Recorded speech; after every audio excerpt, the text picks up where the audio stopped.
আরে বন্ধু, কি অবস্থা? মন খারাপ?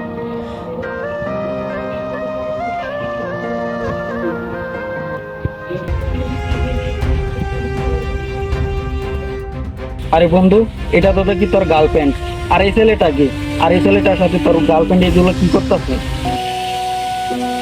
এটা ওর এক বয়ফ্রেন্ড। তুই এই পিক গুলা কই পাইলি?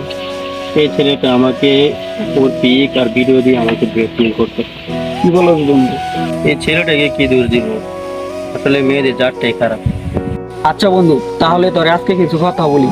তুই আমাদের গ্রামে একটা সময় বড়লোক বাপের একমাত্র সন্তান ছিলি, ঠিক? হুম আর তুই বড়লোক পরিবারের সন্তান বলে তোর অনেকগুলা গার্লফ্রেন্ড ছিল, ঠিক? হুম তার মধ্যে তুই কিছু মেয়েদের সাথে রুম ডেট করছস আমার জানা মতে। এর মধ্যে যে মেয়েটা তোর সত্যিকারে ভালোবাসতে, এই মেয়েটার সাথে প্রথম রুম ডেট করার পর আর যোগাযোগ রাখস নাই, কারণ তুই দেহ ভালোবাসত, মন নয়। এরকম আরো 7-8টা মেয়েদের সাথে করছস। আর এই পিক আর ভিডিও গুলো দেখে তোর খারাপ লাগতেছে, তাই না? অন্য মেয়েদের সাথে কি করছি না করছি এগুলো আমি জানি না, কিন্তু তারা সত্যিকারই ভালোবাসছিল। এবার একটু ভাব যে তোর গার্লফ্রেন্ডও কোনো না কোনো এক ছেলের প্রতারণা শিকার, যেভাবে তুই 7-8টা মেয়েদের সাথে রুম ডেটে গিয়ে এসব করছিস। বন্ধু, এবার একটু ভাব, তুই যে মেয়েটার সাথে প্রথম রুম ডেট করছিলি, আজকে যদি তাকেই ভালোবাসতি, তাহলে আজকে তোর কোনো ছেলেই ব্ল্যাকমেল করতে পারতো না। আর কারো কাছে শুনতে হতো না যে তোর গার্লফ্রেন্ড অন্য কোনো ছেলেকে ভালোবাসে, অন্য কোনো ছেলের সাথে রাত কাটাইছে।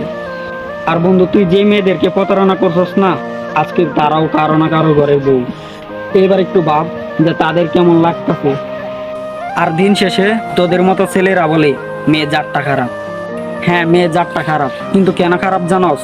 তোদের মতো কিছু ছেলেদেরকে মেয়ে জাতটা বিশ্বাস করছে বলে, ভালোবাসার বিনিময়ে তাদের দেহ দান করছে বলে আজ মেয়ের জাতটা খারাপ।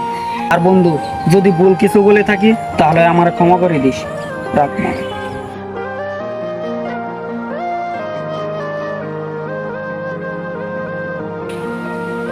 আসলে পুরো মেয়ের জাত বা পুরুষ জাত কেউ খারাপ নয়।